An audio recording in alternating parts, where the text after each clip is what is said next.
रात का सन्नाटा चारों ओर फैला हुआ था। ट्रक हाईवे पूरा सुनसान था। चारों ओर ठंड से हाड़ कपा देने वाली ठंड चल रही थी। हाईवे के चारों ओर घना जंगल था। उसी हाईवे पर एक मर्सिडीज दौड़ रही थी।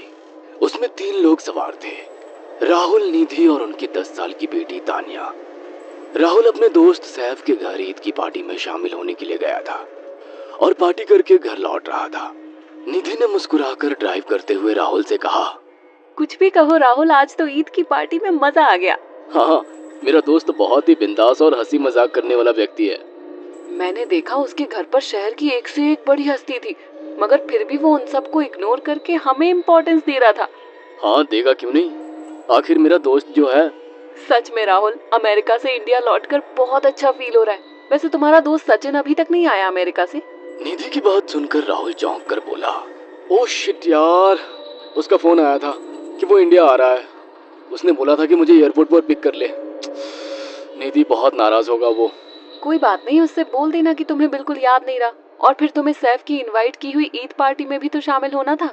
निधि ने इतना बोला ही था कि उसकी बेटी तानिया ने अपनी माँ की ओर देखकर कहा, मुझे भूख लगी है माँ, और प्यास भी। तानिया की बात पर निधि ने बुरा सा मुंह बनाकर उसकी ओर देखकर कहा, पार्टी में तो इतना खाया था तुमने, फिर भी भूख लगी है? निधि की बात पर तानिया ने मासूम सा चेहरा बनाकर कहा, कोई बात नहीं मम्मी, मुझे पानी ही पिला दीजिए। कितनी बार बोला है मुझे मम्मी मत बोला करो। पानी अभी नहीं है, आगे जाकर कोई शॉप पड़ेगी तो बोतल खरीद के दे दूंगी। निधि की बात पर राहुल ने मुस्कुराकर कहा, छोटी बच्ची है निधि, इतना नाराज होना सही नहीं है। राहुल ने इतना कहा ही था कि अचानक एक काली परछाई राहुल की कार के सामने आकर खड़ी हो गई। राहुल के पैर अचानक ब्रेक पर पड़ गए। गाड़ी तेज रफ्तार में थी। ब्रेक अचानक लगने से पलटते पलटते बाल बाल बची थी। राहुल के चेहरे पर भयानक ठंडी में भी पसीने की बूंद टपकने लगी। वो दोनों कार से बाहर निकल आए। निधि ने डरते हुए कहा, आखिर कौन था ये? ऐसा लगा जैसे कि कोई भयानक काली परछाई मेरे कार के सामने आकर खड़ी हो गई हो। वो दोनों काली रात के सन्नाटे में इधर उधर देखने लगे। तभी निधि को एक घने पेड़ के पास दो चमकीली हुई आंखें दिखाई दी। उसकी आंखें बिल्कुल भेड़ियों की तरह लग रही थी। निधि ने चीखते हुए राहुल से कहा, राहुल देखो कौन है वो, जल्दी से गाड़ी में बैठो, मुझे बहुत डर लग रहा है। राहुल ने उस तरफ देखा तो उसके रोंगटे खड़े हो गए। वो दोनों गाड़ी के अंदर बैठने ही वाले थे कि अचानक एक अजीब सा चेहरा वाला भयानक सा आदमी बिजली की रफ्तार से उनके सामने आकर खड़ा हो गया। राहुल ने देखा कि उसका चेहरा बिल्कुल सड़ा हुआ था और उसकी आंखें भेड़िए की तरह चमक रही थी। उसके लंबे लंबे बाल उसके कंधे तक आ रहे थे और उसके दांत भेड़िए की तरह बाहर की ओर निकल रहे थे। हाथों की जगह नुकीले पंजे थे।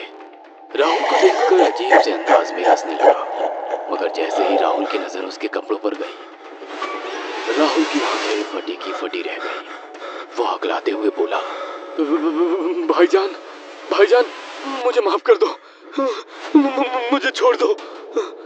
राहुल ने इतना कहा ही था कि अचानक उस अजीब से दिखने वाले भयानक आदमी ने अपने पंजों से राहुल की गर्दन कसकर पकड़ ली और एक ही सेकंड में उखाड़ कर जमीन पर फेंक दी। राहुल के धड़ से लाल रंग का खून का फुहारा फूट पड़ा।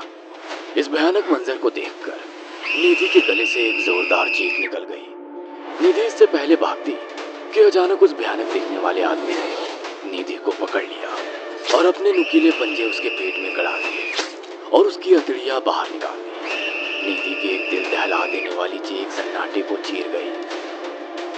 अचानक हवा का एक बवंडर उठा और वो भयानक सा दिखने वाला व्यक्ति देखते ही देखते बवंडर के साथ गायब हो गया। तानिया ने डरते डरते निधि के मोबाइल से पुलिस और सैफ को बुला लिया और कुछ ही देर में वहां चारों ओर पुलिस की गाड़ियां थी। पुलिस ने राहुल के दोनों दोस्त सैफ और सचिन को वहीं बुला लिया। इंस्पेक्टर अर्जुन ने दोनों से कहा, मैंने ऐसी हत्याएं अपने करियर में कभी पहले नहीं देखी। ये काम तो ना किसी जानवर का लगता है, ना ही किसी इंसान का। सचिन कपकपाती हुई आवाज में बोला, आप कहना क्या चाहते हैं? कुछ कह नहीं सकता। जिस किसी ने भी इन दोनों को मारा है, उससे एक बात तो साबित होती है कि वो इन दोनों से हद से ज्यादा नफरत करता था। अब सारी सच्चाई तो ये बच्ची ही बता सकती है। इतना बोलकर इंस्पेक्टर अर्जुन तानिया के पास चला गया, जो बेहद डरी हुई थी। तानिया ने आंखों देखी सारी घटना इंस्पेक्टर अर्जुन को बता दी। तानिया की बात सुनकर इंस्पेक्टर अर्जुन कंफ्यूज चेहरा लेकर मोबाइल पर किसी से बात करने लगे। सचिन इंस्पेक्टर के पास आ गया और सैफ भी डरता हुआ इंस्पेक्टर अर्जुन के पास आकर बोला, क्या हुआ इंस्पेक्टर? तानिया ने क्या बताया? उसने जो बताया वो काबिले यकीन नहीं है। उसकी बात पर किसी भी तरह से यकीन नहीं किया जा सकता। फिर भी कुछ तो बताया इंस्पेक्टर। हाँ, उस बच्चे के मुताबिक एक भूत ने निधि और राहुल को बड़ी बेदर्दी से मारा है। इंस्पेक्टर की बात सुनकर दोनों पूरी तरह से चौंक गए। क्या मतलब है इस बात का? बच्ची बेहद डरी हुई है। हम आगे की तफ्तीश जारी रखेंगे। निधि और राहुल तो चले गए, अब तानिया को मैं रख लूंगा। नहीं, राहुल मेरा अच्छा दोस्त था। तानिया अब मेरे साथ रहेगी। देखिए, बच्ची के माँ बाप अब इस दुनिया में नहीं है और आप दोनों भी शादीशुदा है। मुझे नहीं लगता कि आप दोनों बच्ची की सही से देखभाल कर सकते हैं। मेरी कोई औलाद नहीं है। मैंने अपनी पत्नी को फोन कर दिया है, वो भी आईपीएस ऑफिसर है। ये बच्ची आज से मेरे साथ रहेगी। उसका मासूम चेहरा मेरे दिल में उतर गया है। अब तुम दोनों जा सकते हो। पूछताछ के लिए मैं जब भी तुम्हें बुलाऊं तुम दोनों आ जाना। इंस्पेक्टर ने ये बात बोली ही थी कि अचानक वहां पर मौसम बदल गया।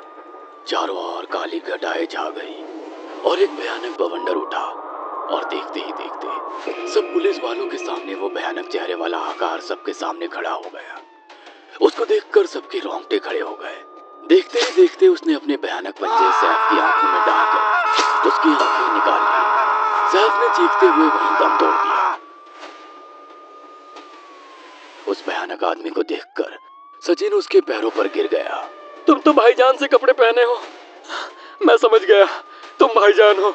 मुझे माफ कर दो भाईजान, मुझे यहाँ से जाने दो। मैंने कुछ नहीं किया था। वो भयानक चेहरे वाला गुर्राते हुए बोला, बता इन सबको कि ये सब इतनी भयानक मौत क्यों मरे।